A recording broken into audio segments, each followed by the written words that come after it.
And now, weighing in out of the blue corner, Josh the Punk Thomson. 100%. And on the other mic, he weighs in from the red corner, Big John McCarthy. Don't be flexing when there's nothing to flex. What the hell? I've told you how many times. If you're gonna flex, there has to be muscle there. I could show you my boobies dancing, but it's black shirt. It's a black shirt, and it doesn't show as much. Mine works. Yeah, but you got writing on it. Like it's never mind. Never mind. Jeez. Even a dad bod like me. Come on, man. Dad Now bod. you joined Dad the bod. You got to group. know when you break 70, it's the grandpas now. It's grandpa. it's you're grandpa. you're in the Definitely, grandpa yeah, stage, that's it. buddy. No more dad. Can't even talk about dad No stuff more. now. No, that shit's gone. John, it is going to be a packed, busy week. It's going to be super packed, but that's It's going to good. be crazy. It's going to be crazy what's going on right now. Super packed. All kinds of good things. UFC's back with it's a small card, but there's a lot of fun fights on that card. Yeah. It's actually going to be a good card, I think, to overall. Bellator's got a good card. They did lose. We're going to talk about Yep. Brian Bader, Linton Vassell. Sayonara. Yeah. You are not fighting. Which, if you're Ryan Bader, man, you got to be pissed. Yeah, got to be pissed. There's so much I would like to say, but But there's so much that you I'm can't. not Ariel Helwani. So I'm going to keep my mouth shut. And no, it just, like there's things that like we hear. I talked to you about it off air. Yeah. We talked about it after air, and I was just like, man, I wanted to talk about it on our last show, but it was like, hey, you've got to let the media, you've got to let the promotion do their job. And who knows, maybe things will change. You never know. So Yeah. there was a good chance that fight was going to be lost, but and it didn't. Did you see what Corey Anderson Yes. put out, though? Yes. I really loved what Corey put out. It was like, Yeah. okay, there you Smart go. move by Corey. I mean, it's not Hell it's yes. not going to happen, but smart move by Corey. No, but you know what? If you're Corey, that's the right move, and Absolutely. that's the way to do it. Because if Corey doesn't have to cut weight, Loved it all. he can fight. He can fight someone he's already beaten. Then why not? Yeah. But look, I look at it though. I look at the fight card. It's just, for me, I felt like, look, 4 title fights in one night. It could potentially be a long night. It could be a fast night. You never know. No. But it's We've seen too many times that when you put 3 title fights on the Yes. same card, things yeah, happen. history has shown that it has. I mean, there's just been one history. time. I think the UFC had one time where like all 3 title fights were pretty good. One was like a little bit longer. The other 2, I think, were decent, were good fights, but they were finishes or they went the distance and were good. I can't remember the cards, but I remember they had 3 title fights one time, and that card, after the historic shit show that they had the first 2 times they did it, it was horrible. Well, UFC 33. Yes, it was. The very first show in Vegas, in Nevada, they had the 3 title fights, and all 3 title fights went the distance. All 3 title fights basically sucked. Yeah. And it was like, and they went over because at the time they didn't understand the pay-per-view window the same. Yeah. The people, Concom, who is their production team, they knew, but Dana didn't understand it at the time. And he was like, oh no, it's going to be fine. And my wife was the one that she was talking to him saying, Dana, you're going to go over. It's going to cut off. And it did. Yeah. And they lost money, and it was like, oh, Yeah. that never happened again. Dana took over from that point. Yeah, I mean, like, you've got to do something because the fights can drag out. And when we talk about, like, when you're saying there's a catch to both sides, John, the one side, because we work in the TV industry right now, and it goes, if you go too long, it sucks. Like, you get penalized. If you go too short, then the fans just get bored and they turn you off because get pissed. all you're doing is filling. You're just filling in. You're like, it's us talking. If you hear us talking more, it means that there's something going on. Fights are ending too soon. Or because if you don't hear us talking, it means that the fights are going too long. Like, you want to have it's called being heavy or light. Yeah. And when you're light, it's not good. And when you're heavy, it's not good. I mean, for us, right, when we're light, it's like, cool, we get to talk more. But in the reality, we know that, like, we may have to stretch this thing and talk about the same stuff Oh yeah. And bring up it's like you're coming up with new ideas on the fly to fill on TV. Yeah. Which everyone And they only have so many scripted tapes of the fighters, and it's like, what are you gonna do? I mean, there's been times where, like, especially early when I first started working for Bellator, Coker was still trying to build up the young stars. You know, I mean, you're still trying to build up like MVP. You know, 6 years ago when I started working for everyone, when I started AJ McKee and those guys. So those guys, they were fighting guys that were tough, like guys like Brian Moore and other guys, but they were tough, but not quite at the level of like AJ McKee to match his athleticism and stuff. But there was fights that sometimes you didn't know if they went long, but AJ would finish quickly, and you're like, okay, crap, now we got to feel, because we didn't know we knew AJ was good, but we didn't know how good he was.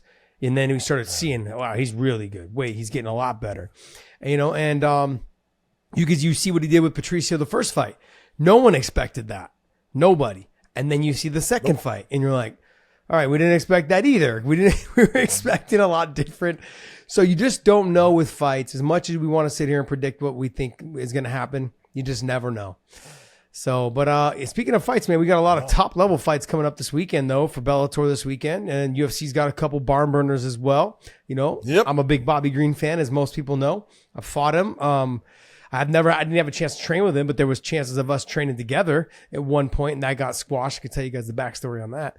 But yeah, it was there's a lot going on. Bobby Green's fighting Dawson, and Dawson's out of the American Top Team, I believe, and trains with Johnny Eblen. No. Is he out I think he is, because Johnny Eblen put out a big thing going, hey, let's go Grant Dawson. So I would imagine he's out of American Top Team. He's been on fire in his last couple fights. Yeah. He's really made some big strides and improvements in what he's doing. Let's do Bellator first, though, since we got 3 big title fights. Yeah. There goes Dave pushing us in one direction again. Man. What do you think you are, the producer? Come on, man. This guy always trying to tell us what to do. Half the time I can't understand what he says, so we just do what we want anyways. But oh man, Dave. All good. Dave, you're doing your job. Good job, Dave is on this thing right now. He's sending me clips from Instagram of these Scottish people trying to speak English, but no idea what the hell they're saying. And I can't, even though I can't understand them, I can't stop laughing at them. It's so good. It is so good. Oh man. If you guys get a chance. Scottish Twitter is the best place. But remember, you and a buddy that I met, you guys used to do this thing called Scottish Words with Friends or some shit, right? What was it called? Yeah, Scottish Words with American Friends. Yeah.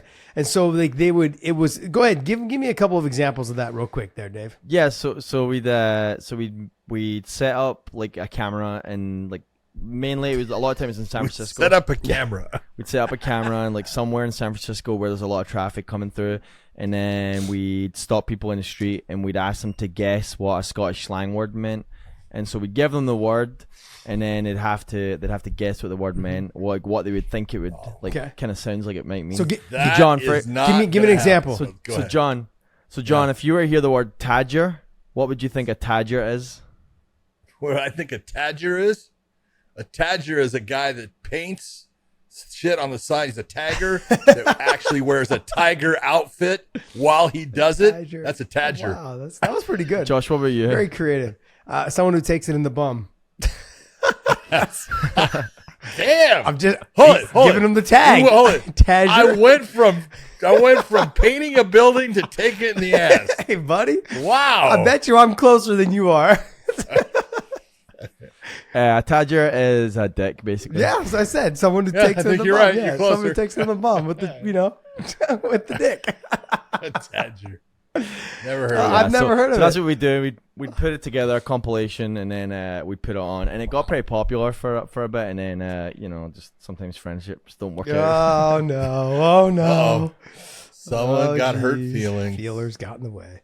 But I thought it was a pretty cool little concept you guys were doing for a bit, and it was fun.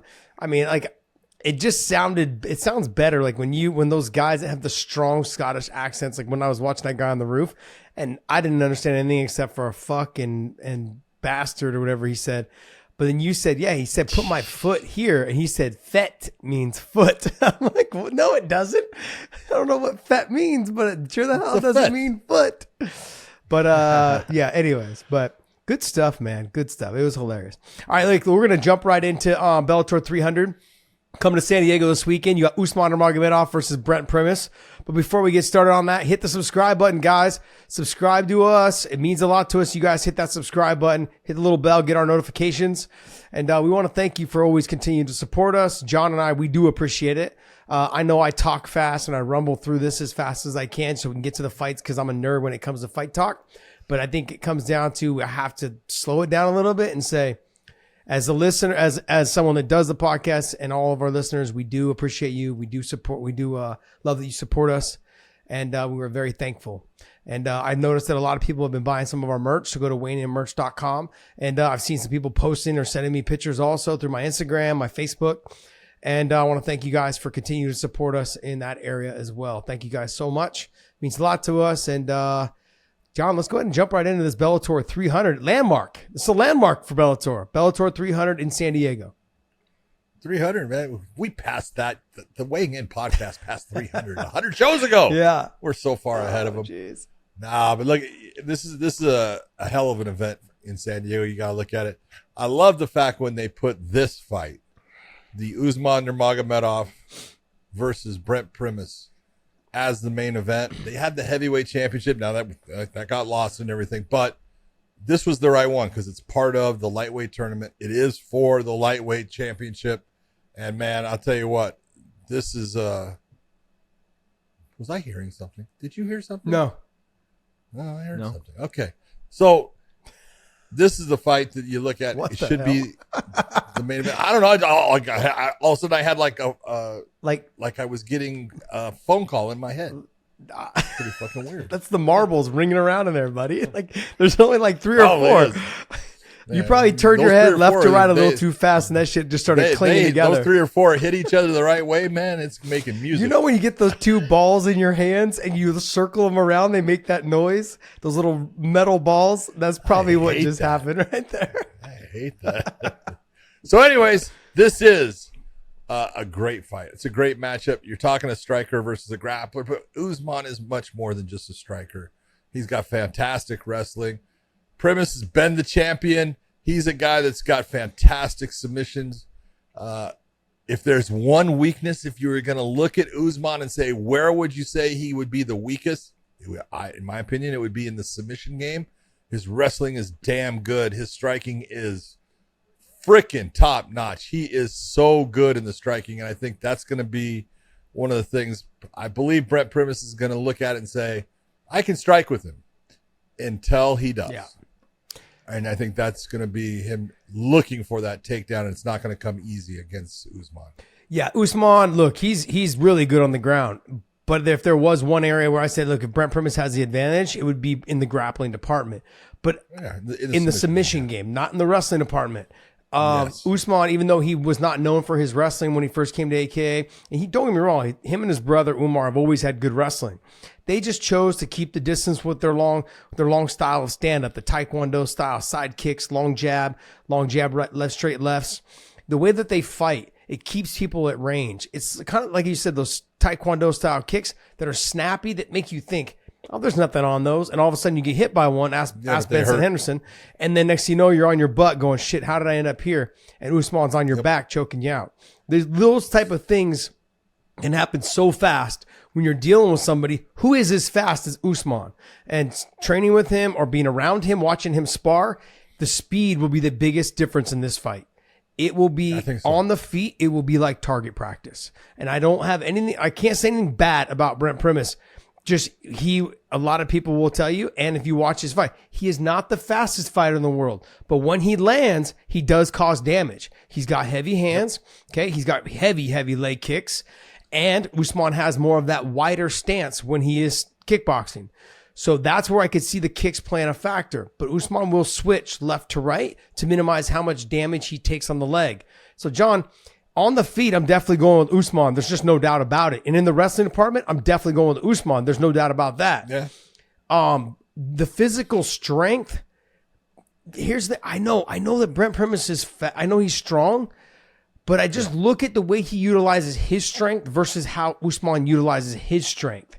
The leverage because of the height as well as his strength, I think is going to be the thing that evens them out. Brent Primus is not short. He's definitely not short.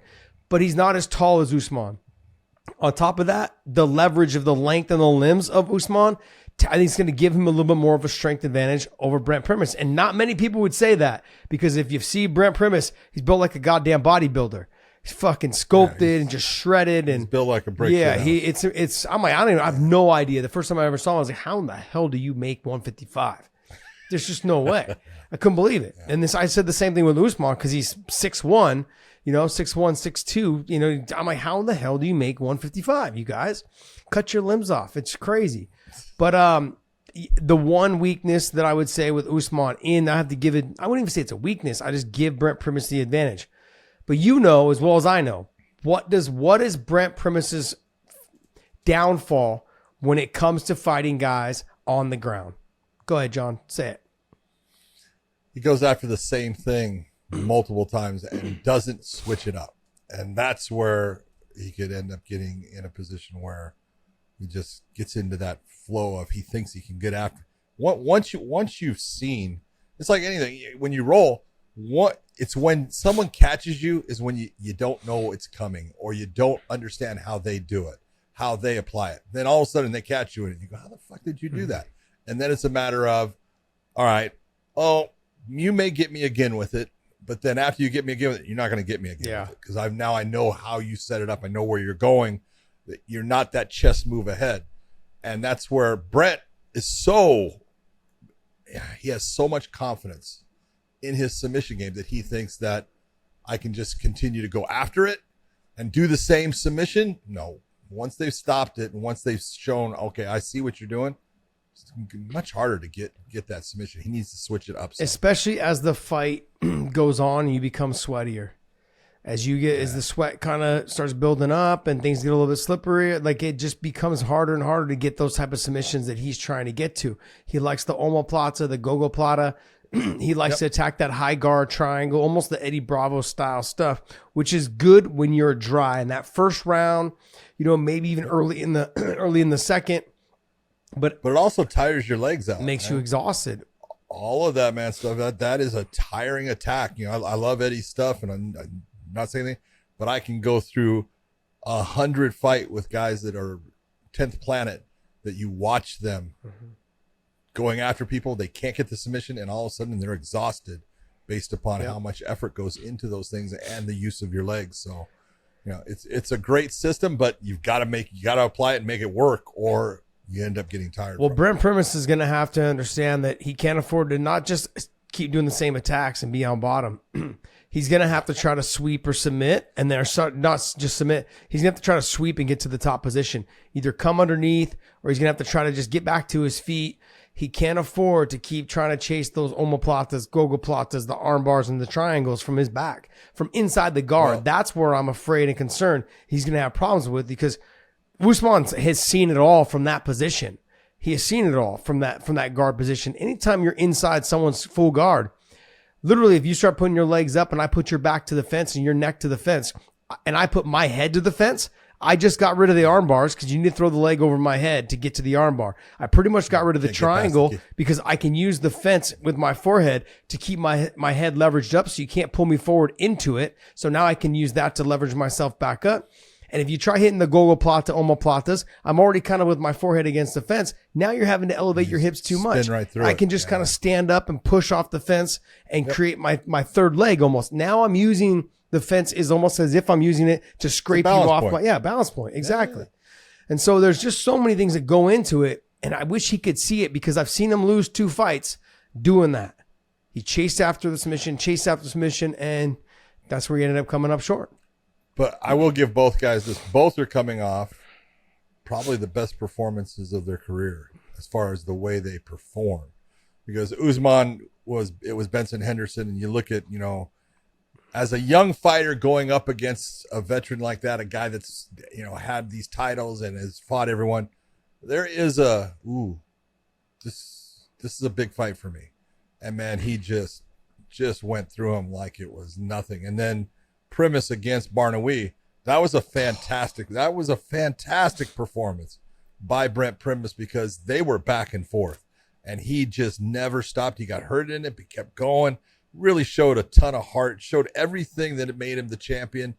but he's better now than he was back then. So Usman is getting the best Brent Primus I think that we've ever seen. I agree. I think with this much on the line, right, an opportunity at the title, because Brent Primus is the former title after beating Michael Chandler. So he's the former champion there at lightweight division.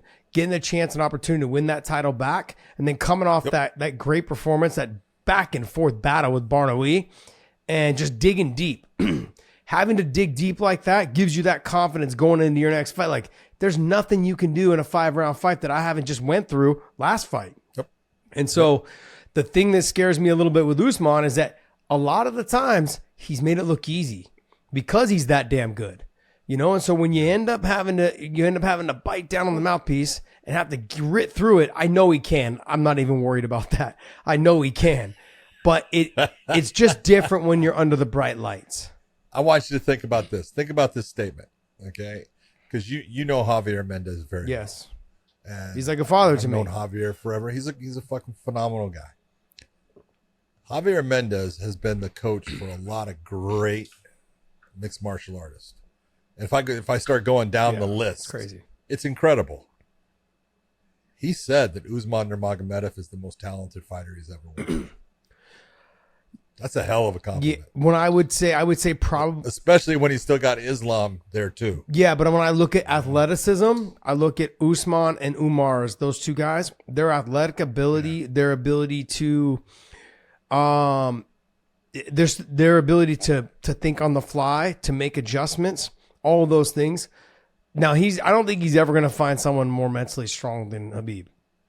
That's the one thing with him. I'm not saying that. Yeah. But athletically and gifted, I know that even after, like we were talking, Islam was more athletically gifted and all around better fighter than Khabib, but Khabib was just mentally, But he couldn't be. it didn't matter. Like, not a lot of guys in the gym were able to give Khabib a hard time, even guys in the upper weight classes. But you look at these two guys, athleticism mixed with that mental strength, and also understanding that their cousin's already done it. And their brother Islam, and all the, and everyone else in their camp, they're consistently doing it. And the two of them have each other to bounce things off of, Umar and Usman, and just continue to get better. These guys are babies. They're 23 and 20, or 23, 24, and like 26, I think. 27. Yeah, 27 now, little 27, Umar. 27, and I want to say Usman is 24. Yeah. Super They're so young, and both of them will have tried to have achieved their goal. I think probably by the time they get to being 30 years old, they're probably getting closer to wanting to retire. Sorry, that's my dog. That's my dog. That's my doggy dog. So no, but the two of them, they understand when you've got somebody that is coming after something's coming after you, that the two of them have someone to build off of each other. Yeah. So great fight. good though. fight. Another next championship fight, you have Chris Cyborg taking on Cat Zingano. This has kind of been a fight that's been thrown around since Cat came to Bellator, and just never ended up coming to fruition until now. Cat lives down in San Diego. She accepted this title fight against Chris Justino, and I'm not going to say that there's bad blood, but there's been a lot of nastiness and harsh words going both ways in this, where the Cyborg's been there, done it in every promotion she's been with.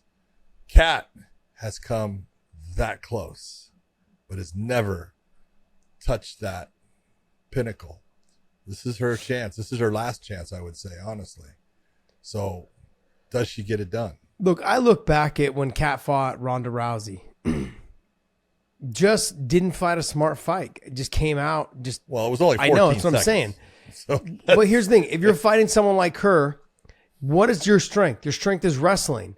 Try to keep the distance. I know you weren't great on stand-up, but Ronda Rousey was as we found out, she was no diamond beater either. Yeah, she wasn't great on the feet, no matter what everyone said that she could beat Floyd Mayweather. It was ridiculous. Anyways, it just came down to the fact that, the best part is there was people who believe that. There's just no way. There's just no way. Oh my God. But no, look, maybe, anyways. But Ronda, anyways. If that's what you were good at, whoever at that moment was coaching her and working with her, I didn't understand the thought process was to sprawl and brawl, They didn't have that. Let's run across the cage, jump and do something and make a mistake and then get submitted. It just was not. Well, I didn't understand that. But now in this fight, will she fight smart? Where is Cyborg's one weakness? It is in her wrestling department. It is her on her back. Her weakest. Exactly. Her off of her back. We haven't ever really seen it because people don't really try to take her down, or the people that she had to fight. Not all of them are grapplers. You know, they couldn't. Yeah, they didn't have the wrestling pedigree of someone like Kat Zingano. Kat, if she gets after the wrestling, just grinds on her, Kat's a good. She's a good wrestler. If she is able to threaten the wrestling, make Cyborg work in the wrestling department, so focused about getting taken down that she's a little bit more timid on letting the hands go. Maybe a big shot on the feet can land and then they get the takedown, or maybe a big shot on the feet lands and you drop her and you can finish her. But that is kind of your avenue or your path to victory. With Cyborg, it's the same thing every single time. Sprawl, brawl, make you pay. Well, I look at it this way. There's no doubt in my mind Kat Zingano can win this fight. But Kat's got to win a majority of this fight to come away with the win, where Cyborg only needs to win a small section of it to get the win. She's got the power in her hand. She's got the ability to hurt other women in the stand-up. She's done it too many times. And so for Kat's got to be that wrestler that's going to get on top and grind her and make her work and make her have to carry her weight and just do small damage that starts to lead up to her slowing down, and do that round after round. She could get the win. This is where I look and say Cyborg could come out, and if someone's going to get the big knockout, I believe it's going to be Cyborg. It's going to be the fast knockout. And she could end up losing 4 rounds and come out in the 5th round and just land that one shot that puts the fight, in her corner. So I think Kat's going to have to just look at it as like, it's going to take me a long time, but I'm just going to slowly and methodically just start to pick her apart, take her down, and slow her down. Yeah, I agree with you. The next fight, Liz Carmouche versus Ilima-Lei Macfarlane. These two used to train together. They've been friends for a long time. They actually care for each other.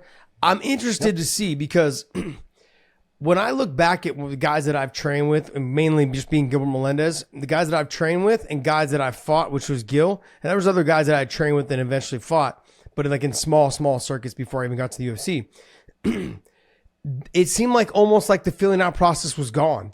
And so we ended up having a way better fight. Yep. I mean, it was more painful for me and for him because we already understood what each other could do. You know what he's good at. You know what he's going to do. You know how he does it. You know his, the steps that he takes in the stand up to try to throw something. You see it because you've been in there in the workout room with him and done it for hours. Yeah.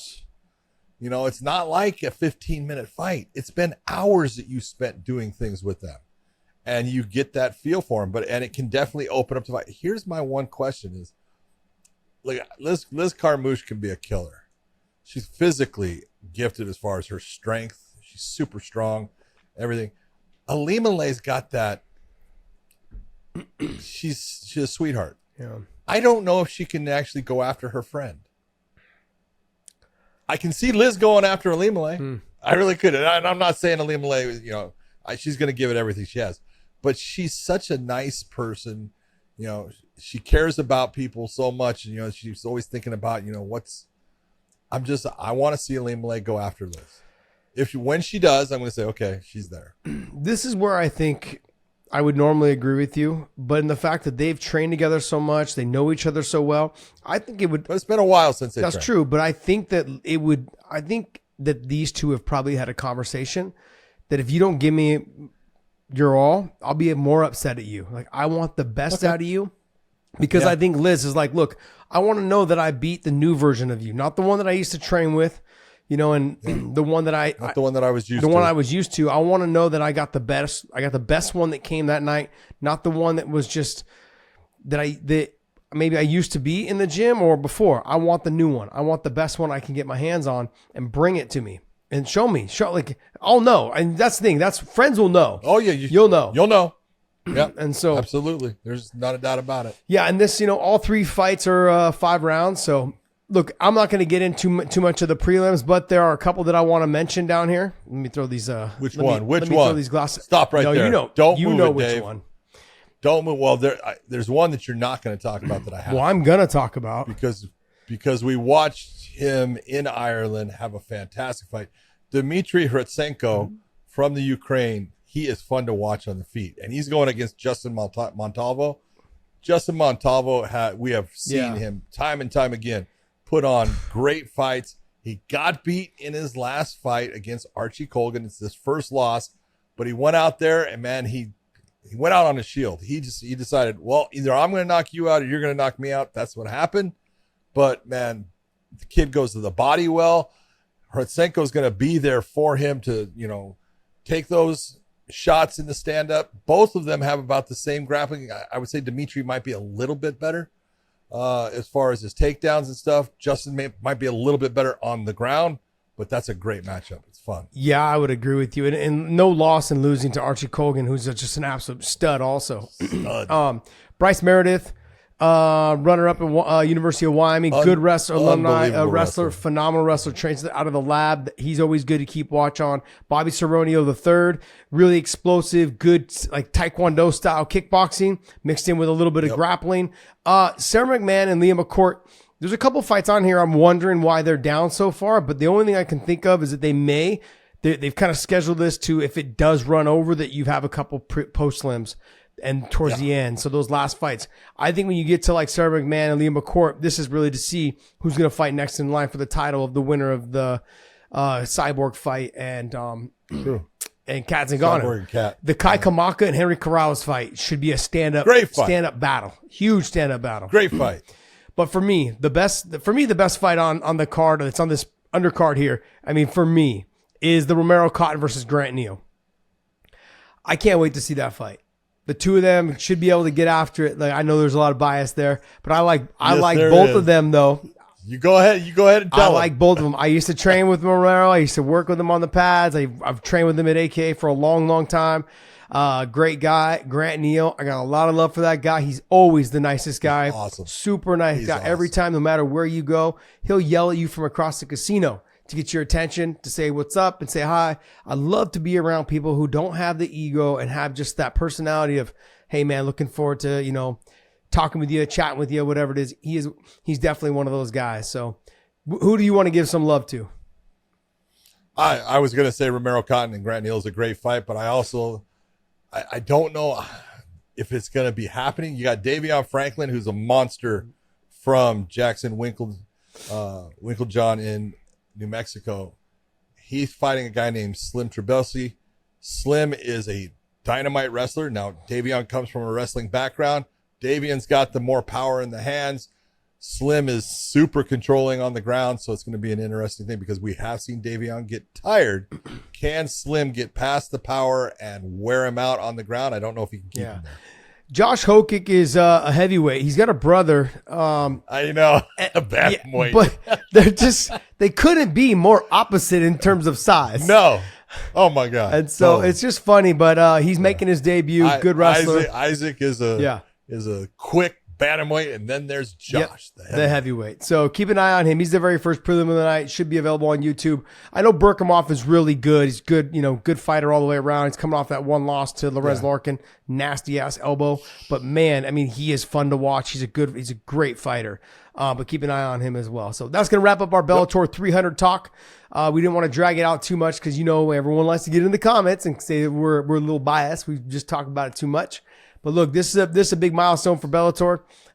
Make sure you guys tune in this Saturday on Showtime, and hopefully you guys enjoyed it. Also, join us over at onlyfans.com/weighing-in, onlyfans.com/weighing-in. We're trying to bring more athletes onto this platform. Doesn't matter. If you're an athlete, hit me up in my DMs. I'll try to get you connected with people on OnlyFans. If you guys are interested in starting your own page, any type of an athlete, hit me up in my DMs. I'll try to get you guys all connected with the OnlyFans platforms so you guys can start making some extra money. If you have some content you want to sell, and you think people will pay for it on the OnlyFans, I want you guys to remember this. There's only one other company in the whole world that does more credit card transactions than OnlyFans. That's called Amazon.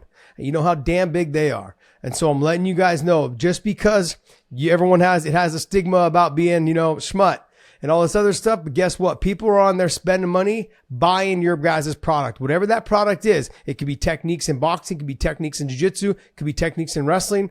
Put yourself on a platform where you can make some money. And why not do it on OnlyFans where there's already a ton of males on there that you could sell your product to. So go ahead and hit me up. Go to onlyfans.com/weighing in. I'll try to get you guys connected so you guys can start making some money. Ooh, That was good. That was a good little read by Josh Thomson. It's pretty smooth. Boom. It's not bad. It's because you didn't read it. That's right, because if I have to read it, it's like I sound like Stuttering Stanley. Stuttering Stanley. Stuttering Stanley. That's from a movie. All right, we have the UFC Fight Night from the Apex in Las Vegas, with the main event being guys that we were talking about earlier. Grant Dawson taking on Bobby Green. Bobby Green seems to be on that roll again. Almost like, remember when it was the whole COVID time. He fought, COVID fought like time, 6 times in like stuff. a year. Dude, he fought at least 5 Yeah. or so, man, and he was on a roll. Well, he's back on that roll now, and Give me that money. he's John, taking a what look, surprised man. me is how many fighters were afraid to fight during COVID. I've talked to people at the UFC. They're like, no, fighters are turning down fights. Like, no, I don't want to fight. It's COVID. I'm like, I'm sorry. Yeah. Why They were not? having fights every fucking week. Like, they're like, I don't want to fight. I'm like, sign this motherfucker up. I was coming out of retirement for that shit. Come on. I was like, yo, pay me. Shit. But this should be a really good fight, man. 21-1. 20-1 and 1. 21. Yes. That's a pretty damn good record. And you got Bobby Green, though, with a lot of losses, but he's got 30-14-1. Bobby Green's losses, though, have been against who? Some of the best guys in the business. And it's also, okay, one of his most recent losses was against the champ in Makhachev. He took that thing, I think, on a week's notice. 10 days notice, 6 days notice. It's like, what do you expect? I mean, it's like, he's willing to fight anybody, anywhere, at any time. And that's what you got to love about Bobby Green. But Grant Dawson, and I really believe this, you can go into his last 3 fights. Man, you have seen some improvement. And look, he's like you said, he's got a great record, but his last 3 fights have shown just a maturity in what he's doing. Let me see. His fight IQ has gotten way better. He's being a lot smarter. No, that's Bobby Green's, dude. Trying to listen to the conversation at least, Dave. Yeah, man, I love him. If you guys are listening to this, make sure you guys hit in the comments. I want you guys all to blow up Podcast Dave in the comments, so I can just take clips of it and I'll make a reel on it. Okay, on my Instagram, you guys can follow us over there. I can't wait to. So keep it right there, Dave. But if you take a look, he had the fight with Ricky Glenn, and that was one that he won the first 2 rounds, and he almost got finished in that 3rd round. He lost at 10-8, and on 2 cards, and that's why it was a majority draw. One of the judges gave it a 10-9, which it wasn't even freaking close. But Ricky Glenn was able to get it back, and that was the draw. So then he came out, he fights Jared Gordon, and he puts it on Jared Gordon in that fight, gets the submission win right near the end of the fight. But just a beautiful performance overall, because Jared's one of those just guys that just tough, hangs in there, makes it difficult for you. He beats the undefeated Marco Madsen with a submission, the rear naked choke, and you go, man, it's really looking good. Well, then his last fight against Ismagulov, man, Demir's good in the stand-up, and he's talented, and he just dominated the fight as far as all the engagements. He didn't get rid of him, but, I mean, it wasn't close. And it was just a fantastic performance, and it showed how smart he can be in there. Difference being, I do believe Bobby Green has faced way better competition over, the career. Obviously one's at about 35 fights, one's at about 22 fights. But Bobby Green has faced the who's who. Yeah, what you're going to find with Bobby Green, though, is the speed's going to be the factor, and the style at which he fights, it gives people problems, and everyone just thinks, oh, I'm just going to walk him down. He's not going to be able to hit me. And then he hits you, and you're like, oh, wait, where'd that punch come from? It just came right from his chin and down from his waist. Which one are you? Yeah, hit me? exactly. And so I think the referee just I look at him almost like a little bit like a Sean Strickland. I don't want to put him quite into that category of a Stephen Thompson or Machida because he doesn't have that style. But anytime you're dealing with somebody who has a style that you're just not used to, it poses a problem.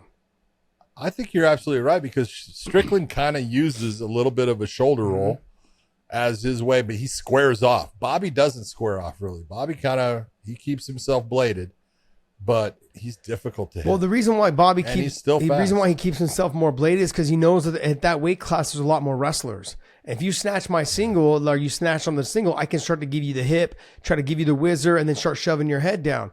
In the 185-pound division, those guys can't wrestle, man. There's like one guy in the whole damn division. And we've talked about this. They can't wrestle. And so that's why Strickland can just walk people down, be a little bit more square and still kind of shoulder roll, do the Floyd Mayweather. Bobby's got to blade himself a little bit more and just worry about defending one leg versus two. And so he does a really damn good job of that. He's explosive. He will attack from anywhere. What I like is that all he's got to do, I think, in this fight is really keep his back off the fence and don't let the size, I think, of Grant Dawson. Grant Dawson, to me, I think, is going to be a little bit bigger than Bobby Green. Bobby Green's not a huge 155-pounder, you know? And so Grant Dawson, I think, is the bigger fighter. And if he's able to kind of hang on Bobby, make Bobby work in areas, and maybe get to the top position, if he can get a takedown, use that size to get to the top. Because on top, Grant Dawson's got really good on top. He's got that good top pressure, good control, all of those things. And on the feet, I'm going to give the slickness to Bobby. Let's just be honest. Bobby is not a guy who's on his back very often, and he's not a threat from his back. The best thing he can do is get himself back up. Yeah. And many times he'll turn his back to get that, and sometimes it works for him, sometimes it doesn't. But I just look at it. Speed, I think, is going to be a surprise in some ways for Grant. He's going to think that he'll be as fast, if not faster. Bobby is deceptively fast and very difficult to hit. And so it's going to be a matter of how smart is Grant Dawson in this fight. If he fights it smart, he's got a lot of advantages that he can use. But the wrestling, defensive wrestling, Bobby, and that's the whole thing. Bobby will give you his left leg. Yeah. How you take Bobby down is to get to his right leg. Very true. That's how you get him down. So we'll see what Grant Dawson does with it. Next fight. Joseph Pfeiffer against Abdul Razak Al Hassan. This is one of those ones, Pfeiffer's the guy came off of the Contender Series. Dana kind of took care of him, which was a nice thing to see, helped him out of some financial problems, got him a place to live basically. And Pfeiffer has been proving that it was money well spent because he's been fighting his ass off. But what was his last fight? I believe it was a loss. Pull up Pfeiffer's last fight there. Wrong on this one? Pull up Pfeiffer real quick. I'm just going to leave these bad boys on. No. Okay, so it wasn't. Mershart. Dustin Stolfels. Yeah. Oof. And getting past Gerald Mershart as far as a veteran, a guy that's great on the ground, nice job. But he did it in the first round on the feet. That's the way to do it if you're going against Mershart. But I was wrong. He hasn't had that loss. We both know who Alan Almadovsky is. Tough dude with heavy power, but that's what Pfeiffer brings. Pfeiffer's got power. He's got heavy hands. And when you're looking at Al Hassan, he's got the same thing. Al Hassan had two fantastic fights against Homasi, where they both just basically said, okay, we're going to stand here and throw our hands. That might be what we see in this. Yeah. Because Pfeiffer will stand there and throw his hands, and so will Al Hassan. Well, Pfeiffer's a ginger, man, so I got to always go with the ginger. Gingers, man, just have that strength. Freak strength. There's the other words we use than freak strength, but yes, we do. I was being yes, good. You were being very PC. But Pfeiffer, look, he will stand and bang. He will mix it up. I think there will be a little bit more threats. I think he will threaten some takedowns to slow down Al Hassan. Like not to just make him think about just I'm going to stand and bang with you. He's going to have to do that because I think the athleticism of Al Hassan is going to be a little bit too much for Pfeiffer. I think Pfeiffer's going to have to fight a smarter fight. But I could see Pfeiffer winning this fight. But to me, the next two fights are probably the best two fights on the card. These next two fights. Damn it. We were just talking about one of them a little bit ago. Alex Morano against Joaquin Buckley. Look at, you can say whatever you want about Alex Morano. The dude can fight. He doesn't look like he can fight. He doesn't look like anything, man. His ground game is outstanding, both in the top position and underneath. He's got a hell of a submission game. And, man, he can stand up and fight. He's got power in his hands. He takes a shot well, and he's going to have to against Buckley, who's got big power. He's got a lot of spinning attacks. He's had some great knockouts and stuff. We both loved Joaquin when he was at Bellator, and they got rid of him. I was like, well, what the fuck is wrong with you? But look where he's gone and look what he's done. So thank you very much. Proved us right. He was that much fun to watch. He just had problems with wrestlers. Big time wrestlers would take him down, hold him down, and he couldn't get himself away. Now he's gotten a little bit better with it, but he's not going to have to worry about that with Morano, because Morano's going to be in his face, throwing shots the whole time. See, you said that. You said he's going to be in his face. Alex Morano will be in Buckley's face, in his face, throwing shots. And Joaquin Buckley has been known to kind of wilt a little bit under the pressure. And if he can't hit a clean shot on you in the second or halfway through the third round or second round, he starts to go backwards. He starts to slow down. He starts loading up on his shots and leaving himself open. I love watching him fight. I love all the crazy wild shit he does. The flying knees, the spinning head kicks, spinning back kicks, all those things. I love them all. And he's got big power in his hands when he pulls the trigger and he lets it all go, which he pulls the trigger quite a bit. But Alex Morano will make it look like he's just making you miss slightly. He's never absorbing a full shot, and he's making you pay after that. He kind of fights you almost like a little bit how a Sean Strickland fights you. He just kind of slowly pressures you the whole time, and next thing you know, you're tired. You're like, man, why is this guy still in my fucking face? I've hit him 3 or 4 times with big shots, and he hasn't taken a step backwards. And with Alex Morano, which is a little bit different than the Sean Strickland type analogy, is that Alex Morano's really good on the neck. You start shooting, he can grapple. The guy's got good submission. His submission game is good. And so if Buckley starts to get tired, and just be careful for that guillotine, that arming guillotine to happen, because he'll try to attack that thing quick and try to get this fight out of there. So Buckley's got to be cautious and careful on how much energy he exerts when he thinks he's got Morano hurt. That's one. Or two, when he's getting frustrated and tired that you keep pressuring me. I can't just keep loading up and throwing. I've got to find other avenues to make this a fight. Don't just bite down and start throwing more. That's going to make you even more tired. This is going to be a fight that's going to test Joaquin Buckley's fight IQ. It really is. Yeah, I agree. Next fight. Drew Dober against Ricky Glenn. We were just talking about Ricky Glenn, the fight that he had with Grant Dawson, and how he almost finished him in that fight in the 3rd round. Got the majority draw out of it, but Drew Dober, I mean, just a gamer. I love watching Drew Dober fight because he just, he's had some big wins. Both of these guys have fought the guys that are in the main event, because Drew Dober had the big win against Bobby Green when he was getting lit up. Let's just be honest. He is getting touched and touched often by Bobby Green, and finally just said, you know what? I can't be on the outside with this guy. I've got to get inside and, bit down on the mouthpiece, did what he was supposed to do, got a knockout. And just looked fantastic doing it. And then, like I said, Ricky Glenn doing the same thing, going after, the man Dawson. This is an awesome, awesome matchup. Dober on the feet, I think, is better than Ricky Glenn. Glenn on the ground, I think, is better than Drew Dober. But does Ricky Glenn have the wrestling to get Drew Dober down? Especially Drew Dober being that, like, this short. He's only like, what, 5'3"? Like trying to shoot on those tree trunk legs.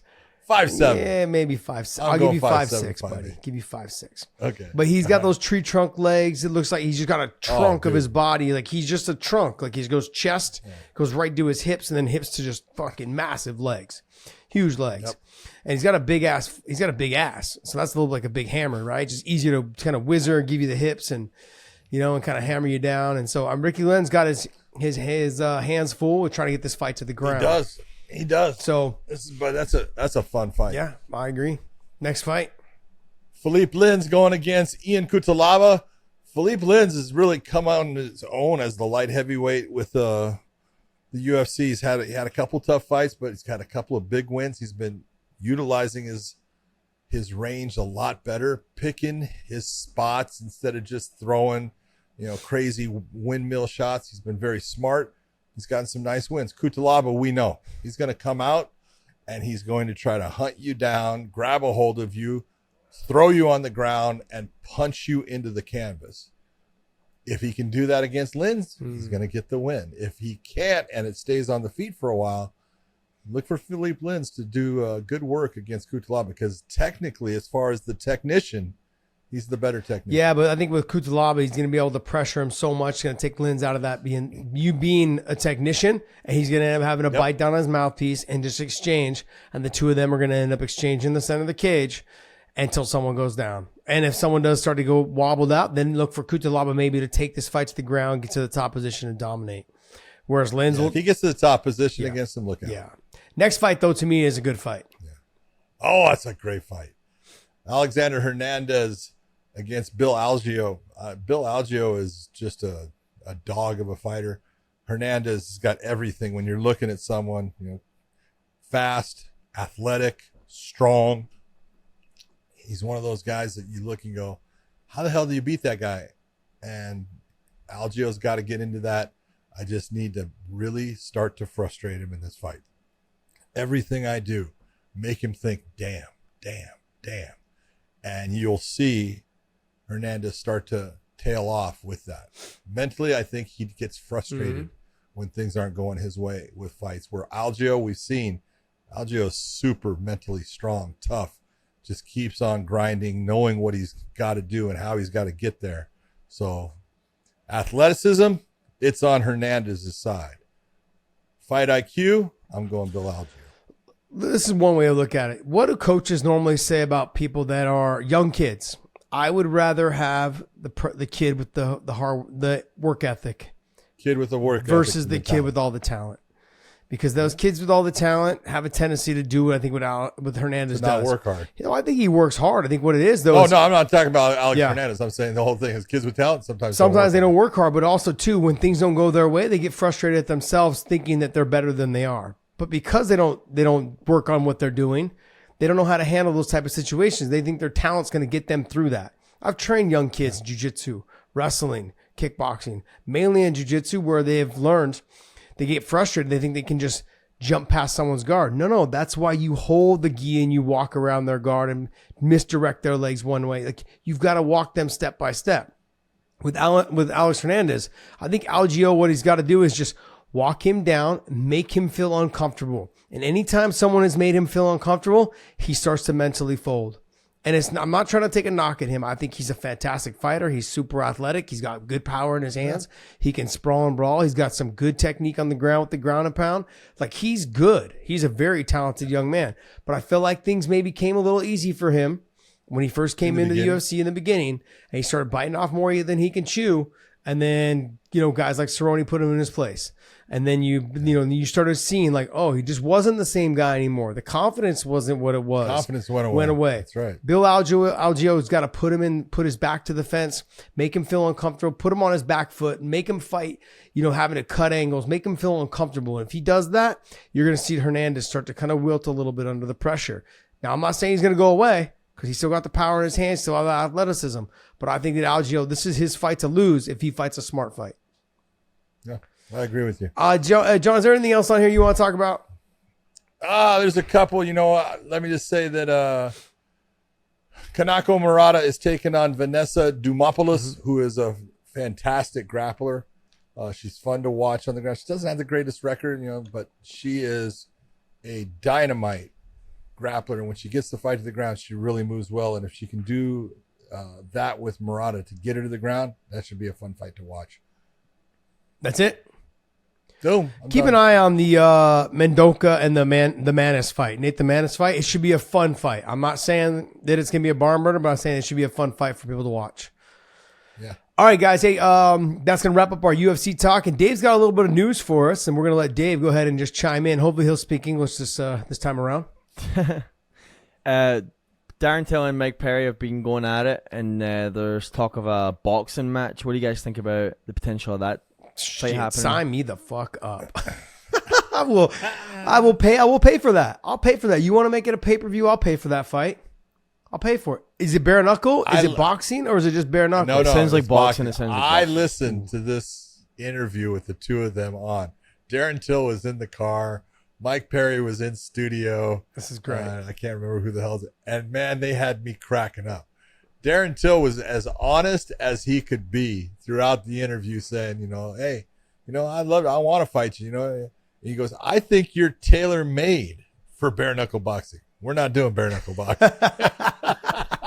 It's like, Smart move.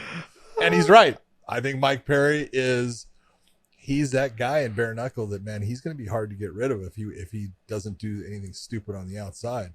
He's got the grit, the balls to be a monster in that sport.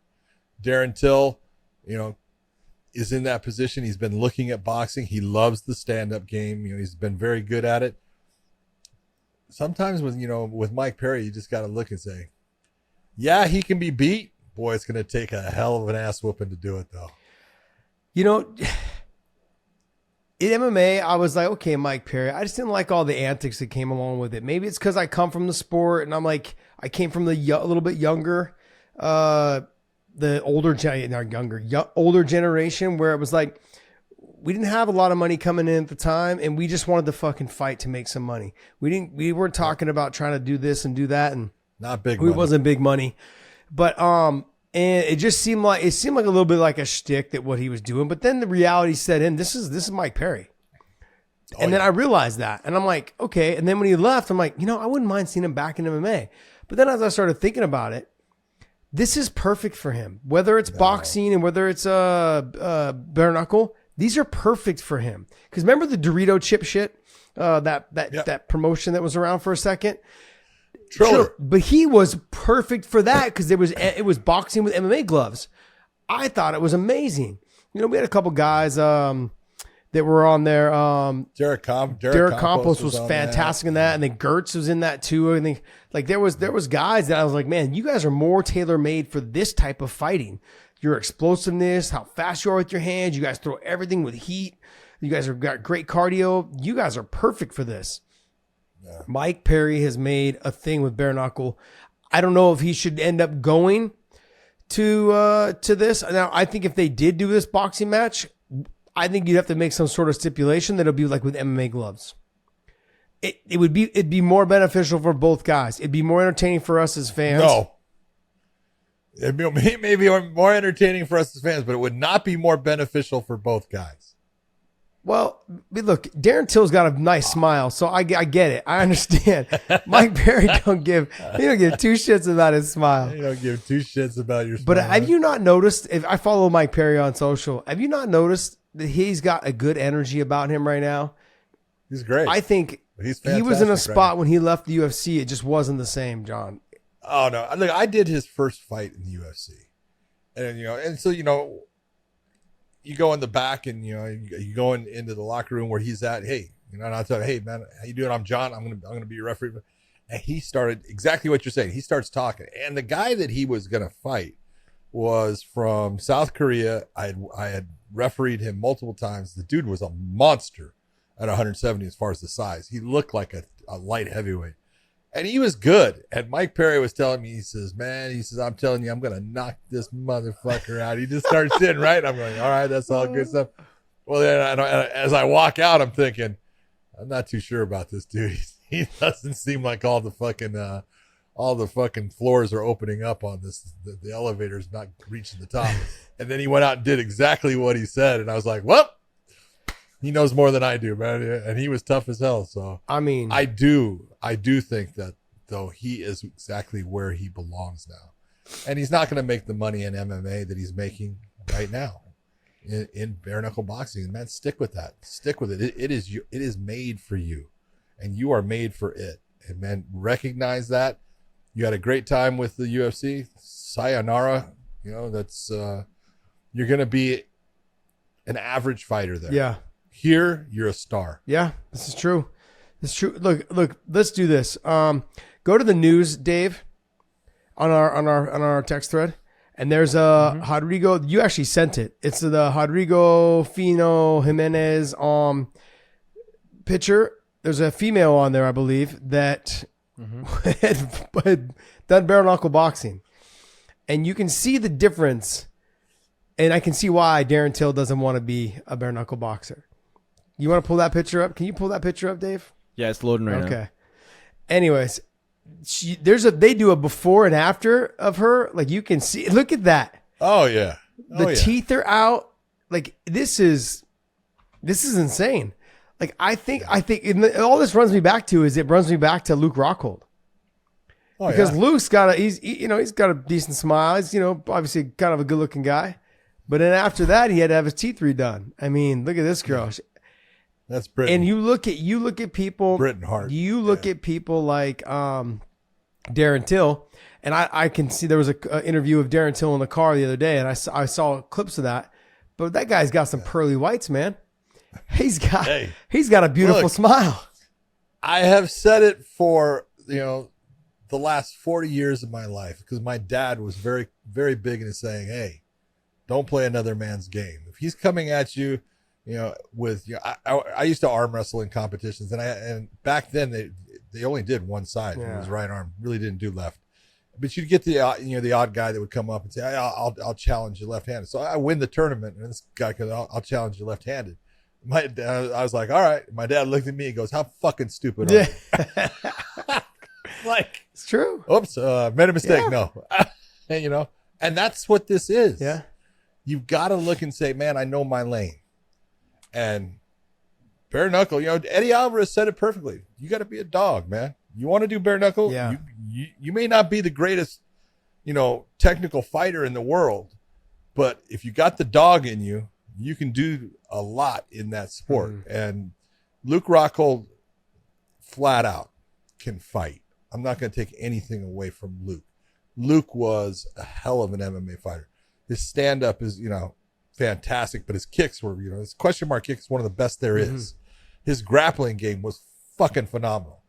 But when I heard that Luke, and we talked about it, when I heard Luke was going to fight Mike Pereira, I said, that's not a good fight for him, dude. He's not that style of fighter. He's a great fighter, but not bare knuckle fighter. No, I agree with you. There's just a difference. No, I agree. Like, and this goes for a lot of like Darren Till. But I would he doesn't want to fight bare knuckle. I would like to see them fight with MMA gloves.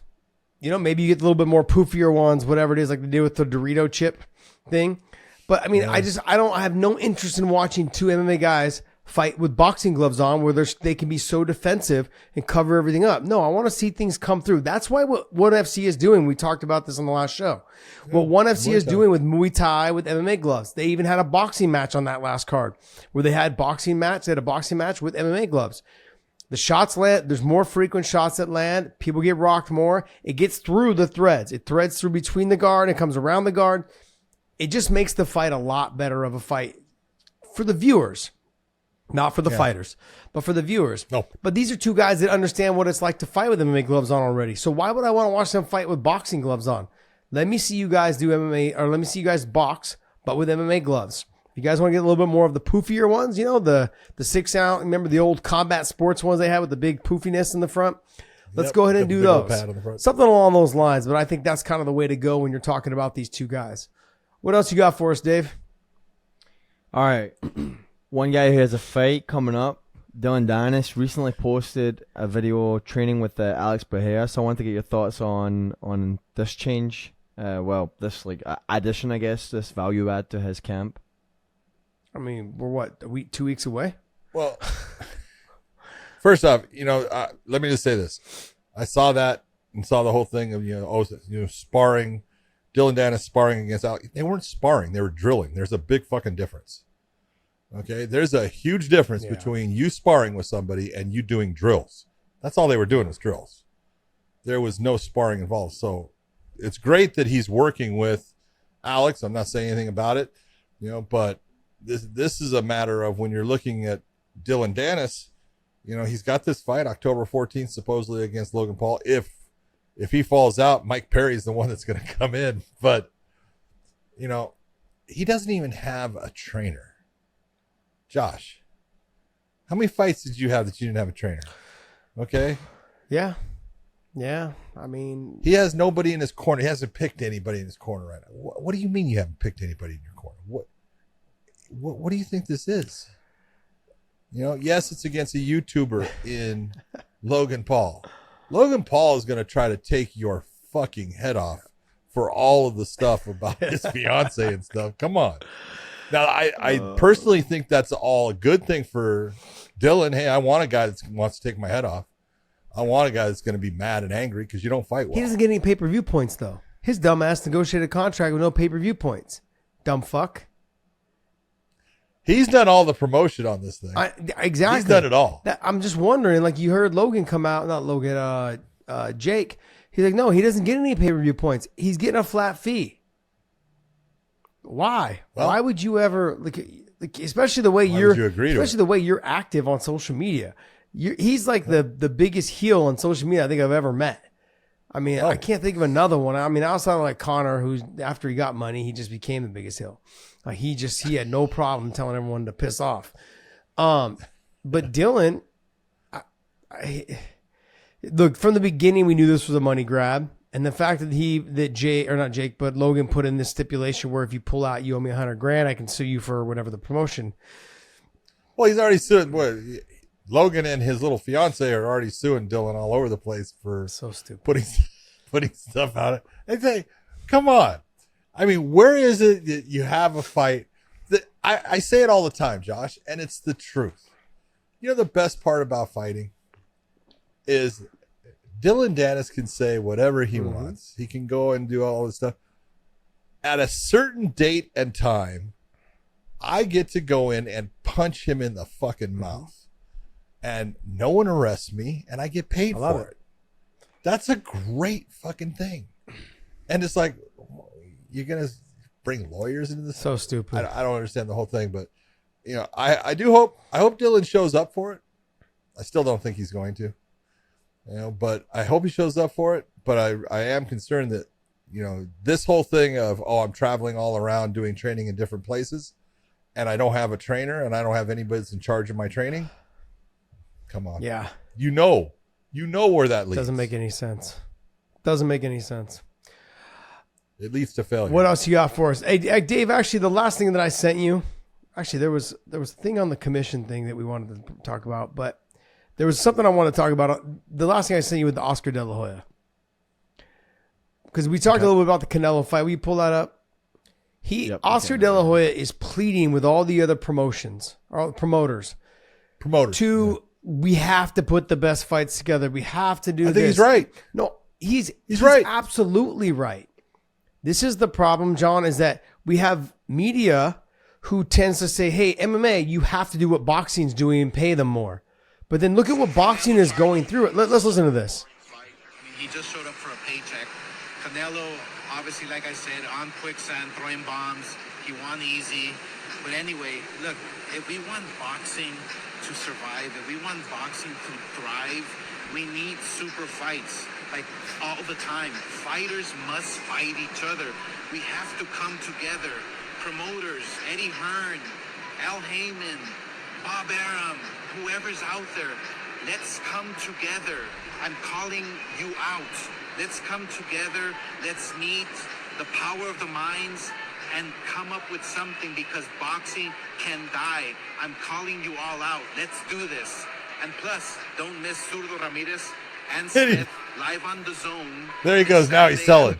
Look, that's a promoter's job. Is always to be selling. But that's it. Always be selling. The thing is that we have to be very careful. When I hear the media, the MMA media, talk about this is what we need. They should be making what boxers are making. Well, boxing is in the situation they're in because that's what they make.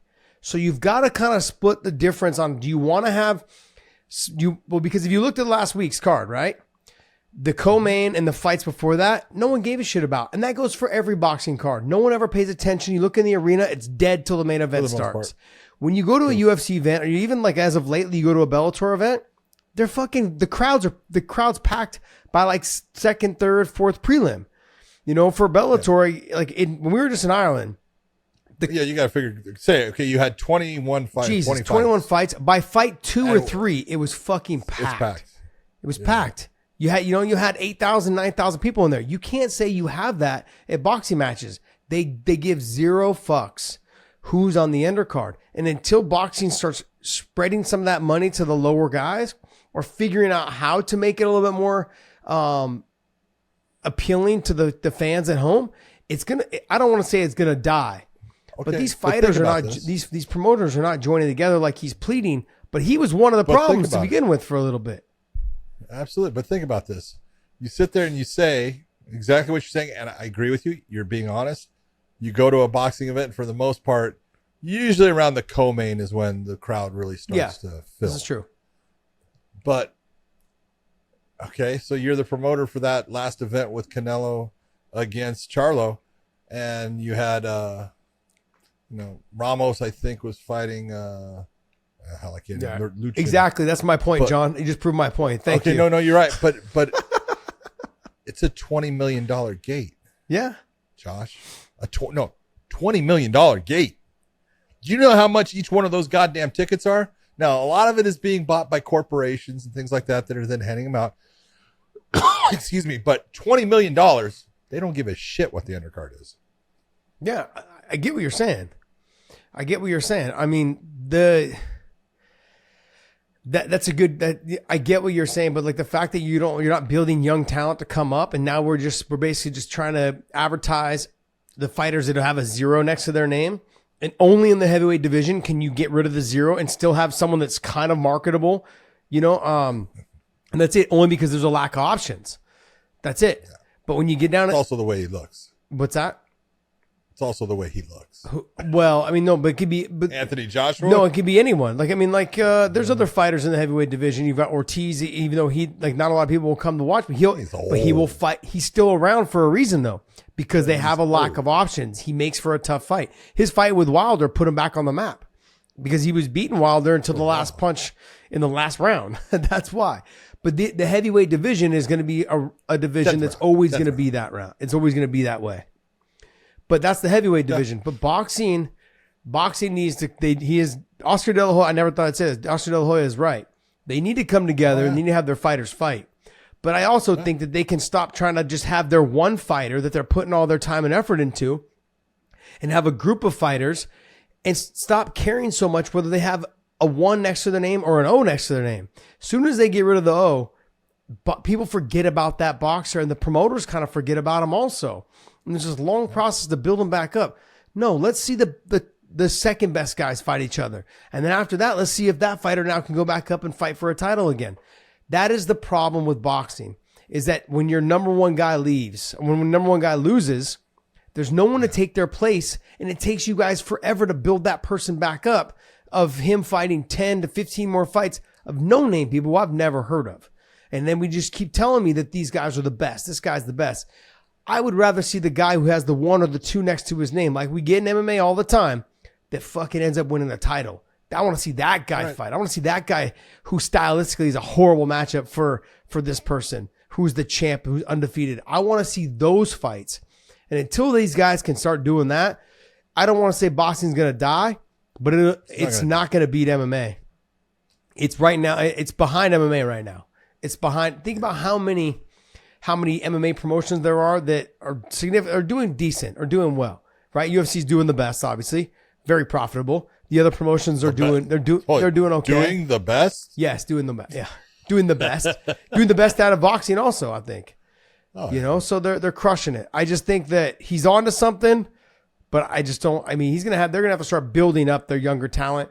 And who gives a shit if they lost? But if they're a fan favorite or they're a crowd pleaser, you've got to start having them fight. Stop just caring about the O next to the name. That was my rant for the night, you guys. All right, guys. Nice rant. Well, hey, go to WayneMerch.com, pick some of our merch. It's available there. We got the old logo. We got some of the new logos up there. John's got the Let's Get It On sweater, and the hoodies available. John always loves to wear hoodies during the winter because he's in his little box there where he films. I'm hoping your new house has a studio. I do have a studio. Someday I'll get in. Yeah, hopefully. Will it be in the next 6 months? No? Like, it's been over a year. You know that, right? Thank you. I'm glad that you want to remind me of that. Yes, and you're saying not another 6 months? Close? I mean, will you be in, though, in the next 6 months? And then just finishing touches, like, after that? Jeez, John. Yes, I should be. The fact that you even had to count is ridiculous. Oh, dude. It's like, hey. Okay, the whole thing is this. I brought someone in to do all the work, and then when you see that they're not able to accomplish things, now I'm doing the work. And it's like, it takes me a lot longer because, I got other things I got to do and stuff. So I spend one day doing this and one day doing that. And it's just the way it is. So that sucks. It's just time going by. Oh, that sucks. All righty. Well, hey, we're going to leave you guys with that. But, John, go ahead and take us away, buddy. Hey, for everyone out there, I hope you watch everything that's coming out. The UFC's got a fantastic, fun card. Not a lot of big names, but a fun fight card. Bellator's got an incredible fight card for you. So watch both of those coming up, and we will see you. Don't miss Bellator 300. Don't be foolish.